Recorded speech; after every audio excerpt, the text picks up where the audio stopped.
ಮಾರ್ಗಶಿರ್ಷ ಮಾಸದ ಪವಿತ್ರ ದಿನವಾದ ಸ್ಕಂದ ಷಷ್ಠಿಯು ಶಿವ ಪಾರ್ವತಿಯರ ಪುತ್ರ ಕಾರ್ತಿಕೇಯನ ಆಶೀರ್ವಾದದಿಂದ ಶತ್ರುಗಳ ಮೇಲೆ ವಿಜಯ ಸಾಧಿಸುವ ಪರ್ವವಾಗಿದೆ.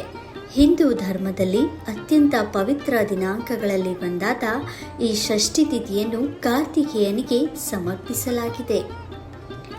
ಭಕ್ತರು ಈ ದಿನದಂದು ಉಪವಾಸ ವ್ರತವನ್ನು ಆಚರಿಸುತ್ತಾರೆ, ಪೂಜೆಗಳನ್ನು ಸಲ್ಲಿಸುತ್ತಾರೆ, ಜೀವನದ ಅಡೆತಡೆಗಳನ್ನು ದೂರ ಮಾಡಲು ಪ್ರಾರ್ಥಿಸುತ್ತಾರೆ. ಸಂಕಟ ವಿನಾಶಕ ಎಂದು ಕರೆಯಲ್ಪಡುವ ಈ ದಿನದಂದು ಧಾರ್ಮಿಕ ಗ್ರಂಥಗಳ ಪ್ರಕಾರ ಕಾರ್ತಿಕೇಯನು ಅಸುರರನ್ನು ವಧಿಸಿ ದೇವತೆಗಳು ಮತ್ತು ಧರ್ಮವನ್ನು ರಕ್ಷಿಸಿದನು.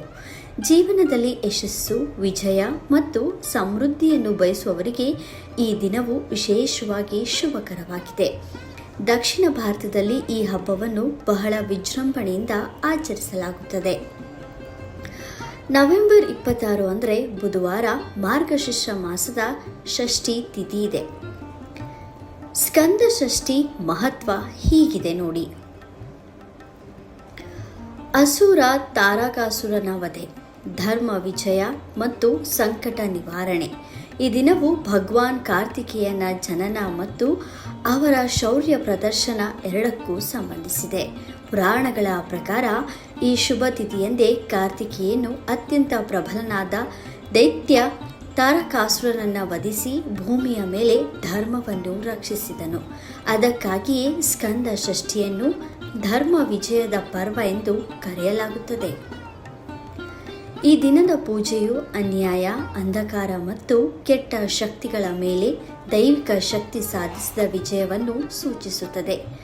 ಶಾಸ್ತ್ರಗಳಲ್ಲಿ ಸ್ಕಂದ ಷಷ್ಠಿಯಂದು ಭಗವಾನ್ ಕಾರ್ತಿಕೇಯನ ಪೂಜೆ ಮಾಡುವುದರಿಂದ ಹಲವಾರು ಶುಭ ಫಲಗಳು ದೊರೆಯುತ್ತವೆ ಎಂದು ಹೇಳಲಾಗಿದೆ. ಈ ದಿನ ಪೂಜೆ ಮಾಡುವುದರಿಂದ ಕಾರ್ತಿಕೇಯನು ಯುದ್ಧದ ದೇವರು ಮತ್ತು ದೇವ ಸೇನೆಯ ಸೇನಾಧಿಪತಿಯಾಗಿದ್ದಾನೆ.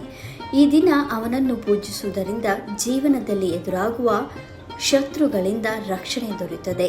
ಈ ಪೂಜೆಯು ಮನಸ್ಸಿನ ಶಕ್ತಿಯನ್ನು ಹೆಚ್ಚಿಸುತ್ತದೆ ಮತ್ತು ಕಷ್ಟದ ಸಂದರ್ಭಗಳನ್ನು ಎದುರಿಸುವ ಆತ್ಮ ಬಲವನ್ನು ನೀಡುತ್ತದೆ. ಈ ದಿನದ ಉಪವಾಸ ಮತ್ತು ಪೂಜೆಯು ಜೀವನದ ಪ್ರತಿ ಹಂತದಲ್ಲಿರುವ ಅಡೆತಡೆಗಳು, ನಕಾರಾತ್ಮಕ ಶಕ್ತಿ ಮತ್ತು ಅನಾರೋಗ್ಯವನ್ನು ದೂರ ಮಾಡುತ್ತದೆ. ಅಲ್ಲದೆ ಈ ಪೂಜೆಯು ಇಡೀ ಕುಟುಂಬಕ್ಕೆ ಸುರಕ್ಷತೆ ಮತ್ತು ಸಮೃದ್ಧಿಯನ್ನು ತರುತ್ತದೆ. ಸ್ಕಂದ ಷಷ್ಠಿಯಂದು ಆಚರಿಸಬೇಕಾದ ಪೂಜಾ ವಿಧಿಗಳೆಂದರೆ: ಬ್ರಹ್ಮ ಮುಹೂರ್ತದಲ್ಲಿ ಸ್ನಾನ, ಸೂರ್ಯೋದಯಕ್ಕೂ ಮುನ್ನ ಎದ್ದು ಸ್ನಾನ ಮಾಡಿ ಶುಭ್ರವಾದ ಬಟ್ಟೆಗಳನ್ನು ಧರಿಸಿ, ಭಗವಾನ್ ಶಿವ, ಮಾತಾ ಪಾರ್ವತಿ, ಗಣೇಶ ಮತ್ತು ಕಾರ್ತಿಕೇಯ ದೇವರಿಗೆ ವಿಧಿಪೂರ್ವಕವಾಗಿ ಪೂಜೆ ಸಲ್ಲಿಸಿ.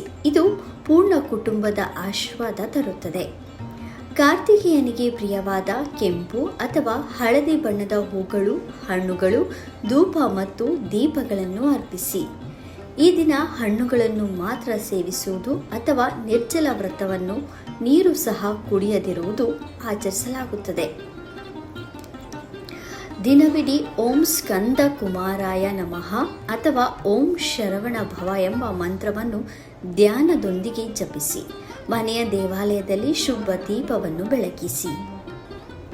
ಬಡವರಿಗೆ ಮತ್ತು ನಿರ್ಗತಿಕರಿಗೆ ಆಹಾರ ಅಥವಾ ಹಣ್ಣುಗಳನ್ನು ದಾನ ಮಾಡುವುದರಿಂದ ಶುಭ ಫಲಗಳು ಹೆಚ್ಚುತ್ತವೆ.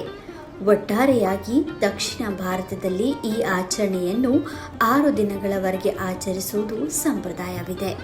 ಉತ್ತರ ಭಾರತದಲ್ಲಿ 1 ದಿನದ ಪೂಜೆ ಮತ್ತು ಉಪವಾಸವನ್ನು ಮಹತ್ವಪೂರ್ಣವೆಂದು ಪರಿಗಣಿಸಲಾಗಿದೆ. ಸ್ಕಂದ ಷಷ್ಠಿಯ ಆಚರಣೆಯು ಜೀವನಕ್ಕೆ ಸ್ಥಿರತೆ, ಧೈರ್ಯ ಮತ್ತು ಸದಾ ಮುಂದುವರಿಯುವ ಶಕ್ತಿಯನ್ನು ಒದಗಿಸುತ್ತದೆ.